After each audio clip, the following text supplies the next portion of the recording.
নমস্কার, কেমন আছো তোমরা সবাই? আমার ছোট্ট সংসারের একটি ব্লগে তোমাদের সবাইকে স্বাগত জানাই। এখন বাজে ভোর 4:30 মতো, ঘুম থেকে উঠে পড়েছি। মনে অনেক তাড়া আছে, অনেক কাজ আছে, মনটাও খারাপ কারণ আজকে সকালবেলায় হাজব্যান্ড কিন্তু বেরিয়ে যাবে। তো সকালবেলায় থেকে কোনো রকম ভিডিও করিনি, ঘুম থেকে ওঠার সময় একটু ক্লিপ নিয়েছিলাম। এখন মোটামুটি বেজে গেছে ওই মোটামুটি 5:30 মতো। তো ঘুম থেকে উঠেই ঘরটা একটু গুছিয়ে ঝাড় দিয়ে পোছা লাগিয়ে নিয়েছি। তারপর স্নান ধান করে এখন চলে এসেছি পুজো করতে। প্রথমে ভেবেছিলাম যে এতটা চাপ নেব না, সকালবেলায় হাজব্যান্ডকে খাবার টাবার করে দেবো আর ছেলের টিফিনটা বানিয়ে নেব, ছেলেকে স্নান ধান করিয়ে আমি নিয়ে চলে যাব, ওদিকে হাজব্যান্ড বেরিয়ে যাবে। কিন্তু তারপর দেখলাম যে না থাক, আজকেও বাড়ি থেকে বেরিয়ে যাচ্ছে, আজকে সকালবেলায় উঠে বাসি কাজগুলো করে পুজোটা করে নেওয়াই ভালো। সেই জন্যই কিন্তু একটু বেশি সকালে উঠে পড়েছি।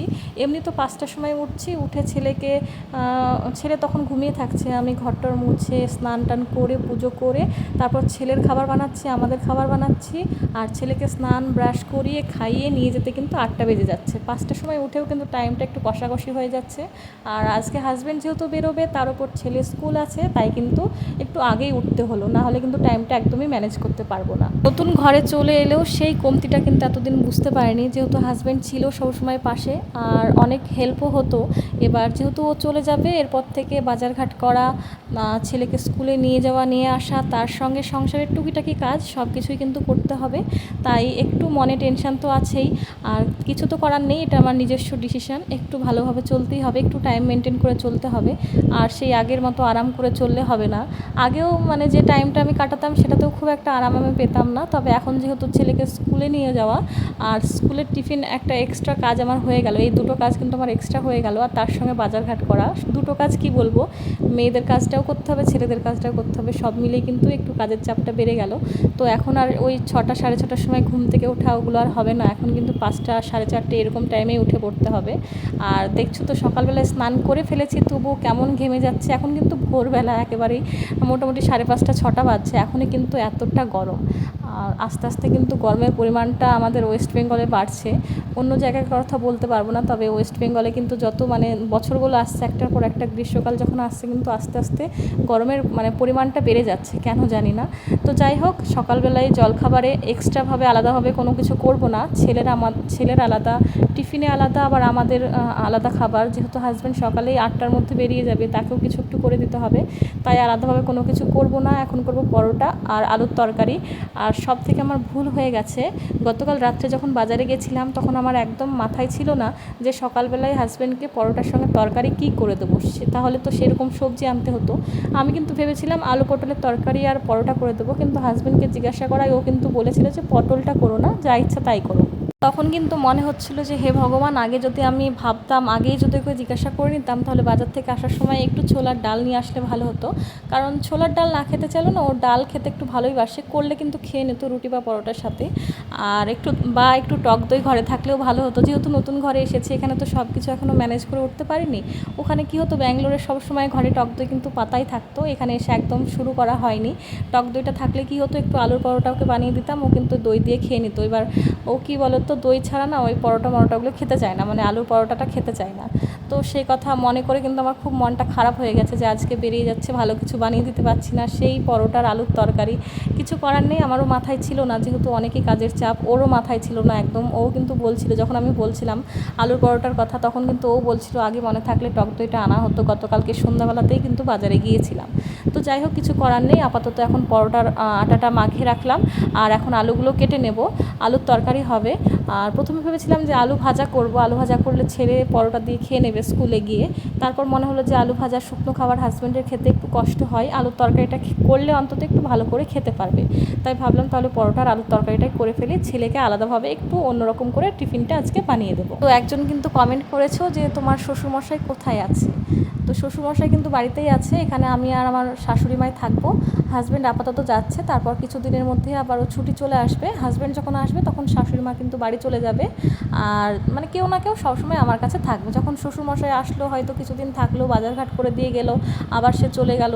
শাশুড়িমা থাকলো বা তার কোনো সমস্যা হলো, যেহেতু আমাদের মাঠ আবাদও আছে, তখন হয়তো কোনো রকম সমস্যা হলো, তখন যদি আমার মা আসতে পারে, তখন হয়তো মা আসলো, মা শাশুড়িমা বাড়ি চলে গেল, এমনটাই করে কিন্তু চলতে হবে। আর একা একা তো থাকতে পারবো না, আমার এমনিতেও একটু ভূতের ভয় আছে। আমি কোনো সময় কোনো দিনের জন্যই একা একা একটা বাড়িতে আমি থাকতে পারবো না। যখন হাজব্যান্ডের নাইট ডিউটি পড়তো, তখন কিন্তু আমি রাত্রিবেলায় ঘুমাতামই না, বেশিরভাগ দিনই ঘুমাতাম না। ওই 12টা 1টা অবধি ফোন দেখতে দেখতে যখন একা একাই চোখটা লেগে যেত, তখনই কিন্তু আমি ঘুমাতাম। নিজে থেকে কিন্তু আমি একদমই ঘুমাতে পারতাম না। আগে বেশি ভয় ছিল, এখনও ভয়টা আছে। তবে কিট্টু যতদিন ওই একটু বড় না হচ্ছে, মানে 6-7 বছর না হচ্ছে, ততদিন কিন্তু আমি পরিবারের সাহায্য নিয়েই চলবো, একা একা থাকতে পারবো না।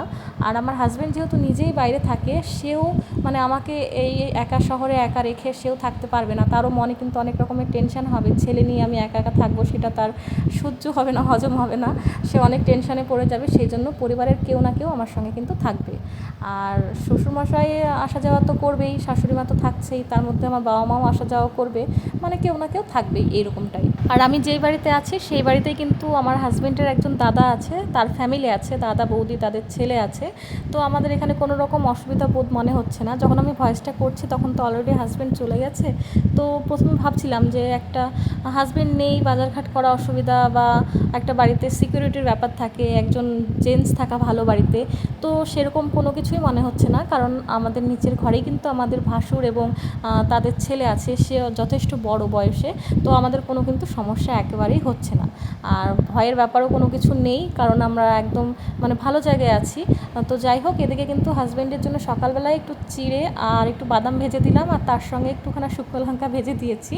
অনেক সময় কী হয় বলো তো, ওরা তো মেসের খাবার খায়, খেতে খেতে না ওদের মুখটা মানে অরুচি হয়ে যায়, অতটাও মানে খাবারগুলো তো খুব একটা সুস্বাদু হয় না। বাঙালিদের খাবার আর বাইরের মানুষের খাবারের মধ্যে অনেক তফাৎ থাকে। আর এদিকে ছেলে এখনও ঘুমিয়ে আছে, হাজব্যান্ড কিন্তু ওদিকে স্নানে চলে গেছে, ওর তো আজকে তাড়া, খুব ওকে বেরোতে হবে। আর আমি এদিকে পরোটা আলুর তরকারি করা হয়ে গেছে, আর পরোটাগুলো একটু বেশি বড় বড় করেই করে নিচ্ছি, নাহলে কিন্তু অসুবিধা হবে, মানে অনেক সময় লেগে যাবে। এদিকে প্রায় কিন্তু 7:30 বাজতে চললো। এই পরোটাই কিন্তু ছেলেকে খাইয়ে দিয়েছিলাম যাওয়ার সময়, আর টিফিনে কিন্তু কী করেছিলাম, একটা ডিম দিয়ে পরোটাটা মাখিয়ে সস দিয়ে দিয়েছিলাম। আর এদিকে দেখো হাজব্যান্ড কিন্তু ব্যাগটাকে সব গুছিয়ে বেরিয়ে যাচ্ছে এখন। আর এই যে অলরেডি সে বেরিয়ে গেছে। আর কি বলবো, ঘরটা একদম খালি খালি লাগছে, আর মনটা একদম ভালো লাগছে না, কেমন যেন লাগে। মানে ওকে ছাড়া, এই যে বিয়ে হয়েছে 6-7 বছর হতে চললো, ওকে ছাড়া খুব কম দিনই আমি থেকেছি। আর কি বলতো, যখন আমি মায়ের বাড়িতেও যাই, তখনও ওই যে যদি 7 দিন থাকি, তার মধ্যেও কিন্তু 3-4 দিন যাতায়াত করে, মানে দিনে একবার হলেও দেখতে যায় আমাদেরকে, কিট্টুকে দেখতে যায়। তো সেখানে এই প্রথম আমরা কিন্তু বিয়ের পর এতদিন আলাদাভাবে থাকবো। আর যখন প্রেগনেন্ট ছিলাম তখন আমি মায়ের বাড়িতেই ছিলাম, ওখানে অতটাও খারাপ লাগতো না, ভালোই লাগতো। আর প্রত্যেকটা মিনিটে মিনিটে ও ফোন করতো, মানে কোনো রকম যে ও নেই সেই অনুভবটা কিন্তু আমার মধ্যে হয়নি। সবসময় ফোনেই কিন্তু আমাকে ব্যস্ত করে রাখতো। তো যাই হোক, এদিকে কিন্তু ছেলেকে স্কুলে ছেড়ে চলে এসেছি। আর আসার সময় ছোটোখাটো কিছু বাজার করার ছিল, আর ওই যে ওর ড্রেসগুলো ওখানে রাখা আছে, আজকে আর কাচবো না, আজ পৌঁছে যাক, তারপর কিন্তু কেচে দেবো। আপাতত ওখানে গুছিয়ে রাখলাম, ভাঁজ করে রাখলাম। আর এত রোদ গরম বাইরে, এত কষ্ট হচ্ছে, কি বলবো, বিরক্তি লাগছে। এখন তো মানে রোদের পরিমাণটা তাও কম, 1-2 সপ্তাহ পরে তো আস্তে আস্তে বাড়বে, জানি না স্কুলের গরমের ছুটিটা কবে দেবে। যাই হোক, তারপর দেখা যাক। এদিকে ছেলেকে কিন্তু স্কুল থেকে আনতে যাব, তার আগে ভাবলাম একটু টিমগুলো সেদ্ধ বসিয়ে দিই, বেশি কিছু রান্না করব না। হাজব্যান্ড কিন্তু যাওয়ার সময় বারবার বলে গেছিলো যে আসার সময় একটু মাছ নিয়ে এসো। তবে আজকে যেহেতু বাড়ি থেকে বেরিয়ে যাচ্ছে, আজকে আর মাছটা এনে খাওয়ার মতো মনের অবস্থাও নেই, আর ভালোও লাগছে না। সেজন্য একটু ঘরের ডিম ছিল, তাই 3 জনের জন্য 3টে ডিম দিয়ে দিলাম, আর একটা অমলেট করে নেব। ডিমের ঝোলের মধ্যে একটা অমলেট করলে না ভালো লাগে, রাত্রিবেলায় ওটা ভেঙে আমার আর মায়ের খাওয়া হয়ে যাবে, আর ছেলেকে দুধ রুটি খাইয়ে দেবো। দেখা যাক কী হয় পরে। এখন আপাতত 4টে ডিমই রান্না করবো, আর একটা কিন্তু অমলেট করে রান্না করব। তো ডিমের সঙ্গে আলুটাও সেদ্ধ বসিয়ে দিলাম, আর তার সাথে কিন্তু একটু দুধটাও বসিয়ে রাখলাম। এবার কি হয়েছে বলো তো, ছেলে তো 11টার সময় স্কুল থেকে আসে, এবার স্কুলের মাঝখানেও কিন্তু একটু টিফিনটা করে। আমার ছেলে টিফিন খায়, সত্যি কথা বলতে, মিথ্যে বলবো না। ওকে যা আমি টিফিন দিই তার কিন্তু 90% ও খেয়ে নেয়, 1-2 ছেড়ে দেয়। যেমন শশা টশাগুলো মাঝে মধ্যে খেয়ে নেয় পুরোটাই, কোনো দিন কিন্তু খায় না। তো এবার 11টার সময় এসে যদি আমি ওকে ভাত খাইয়ে দিই তাহলে কিন্তু 1টা-1.5টার সময় একদম ভাত খেতে পারে না। এবার 1টা-1.5টার সময় দুধ খাওয়াতে ভালো লাগে না, মনে হয় ভাত খেয়েই ঘুম পাড়ালে ভালো লাগে। তো সেই জন্যই ও যখন আসবে তখন একটু দুধ খাইয়ে দেবো বা দুটো কলা খাইয়ে দেবো, দুধটা জাল করে রাখলাম। আর বেশ কিছু বাজার সেই হাজব্যান্ডের সঙ্গে গিয়ে করেছিলাম, সেগুলো গুছিয়ে উঠতে পারিনি, ভালো লাগছে না। আর কালকে থেকে এরকমভাবেই পড়ে আছে, ঘরটা নোংরাও হয়ে আছে, আস্তে আস্তে সব গুছোবো। আর এখন কিন্তু ডিম আলু সেদ্ধ করা হয়ে গেছে, দুধটাও গরম করা হয়ে গেছে, বেজে গেছে 11:45 মতো। 11টায় ছেলের ছুটি, 10 মিনিট আগে যাওয়াই ভালো, সেই জন্যই মাথাটা আশ্রয় নিলাম। আর আমি খুব বেশি রেডি হই না, একদম সিম্পলভাবেই যাই। তো যাই হোক, এখানে কিন্তু লাইট ফ্যানগুলো অফ করে দিয়ে আমি এখন বেরিয়ে যাব ছেলেকে আনতে। আসার পরে কিন্তু ডিমটুকু রান্না করে নেব।